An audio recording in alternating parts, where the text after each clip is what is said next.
Salam, salam damai sejahtera bagi kita semua. Puji Tuhan, Bapak Ibu yang diberkati Tuhan. Pada hari ini saya ingin sharing satu bagian firman Allah yang berbicara tentang garam dunia, yang dimana firman Tuhan terambil dalam Injil Matius pasal 5 ayat yang ke-13, yang demikian firmannya, "Kamu adalah garam dunia. Jika garam itu menjadi tawar, dengan apakah ia diasinkan? Tidak ada lagi gunanya selain dibuang dan diinjak orang."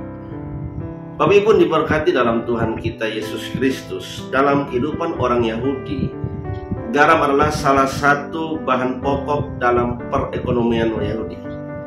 Dan dalam perjanjian lama, garam tidak saja dipakai untuk makanan, tetapi juga dipakai untuk korban-korban persembahan, dan merupakan perjanjian yang kekal yang disebut juga perjanjian garam.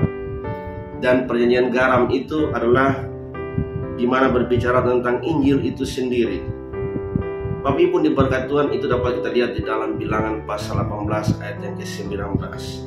Dan dalam PL juga atau perjanjian lama juga, garam merupakan syarat dalam sebuah korban persembahan dan juga simbol dari imam yang murni, yang juga dapat kita dalam Imamat pasal yang kedua ayat yang ke-13.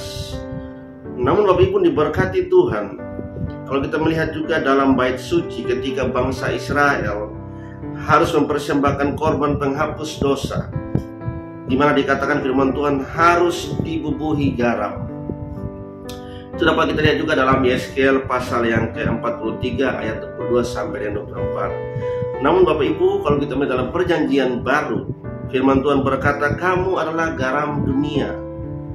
Kata-kata ini mendorong dan menyokong kepada setiap kita yang percaya kepada Tuhan Yesus, bahwa kita harus menjadi berkat bagi dunia. Terlebih ketika kita berada di tengah-tengah satu kondisi atau persoalan yang berat. Kenapa? Karena kita diminta untuk menjadi garam dunia. Bapak Ibu diberkati Tuhan. Para nabi sebelumnya, mereka adalah garam bagi tanah Kanaan. Tetapi dalam konteks para rasul, garam bagi seluruh bumi. Kenapa? Karena para rasul disuruh untuk pergi dan memberitakan Injil. Artinya lewat Injil itu mereka mempengaruhi orang-orang lain agar percaya kepada Kristus. Saudara diberkati dalam Tuhan kita Yesus Kristus. Demikian juga dengan kita para hamba-hamba Tuhan. Kita harus pergi memberitakan pengajaran Injil, dan harus pergi memberitakan Injil kepada seluruh bangsa. Sebab pengajaran Injil itu seperti garam, yang dimana memberikan pengaruh atau rasa kepada setiap orang menerima Injil itu. Nah, saya percaya ketika kita pergi memberitakan Injil dan orang-orang yang menerima Injil itu, mereka mengalami Injil, maka saya percaya mereka telah menerima anugerah keselamatan oleh Injil itu sendiri. Bapak Ibu diberkati Tuhan, mari kita merenungkan sejenak. Kenapa kita harus memberitakan Injil? Sebab Injil itu mampu mengubah kehidupan setiap orang. Injil itu mampu membersihkan setiap hati.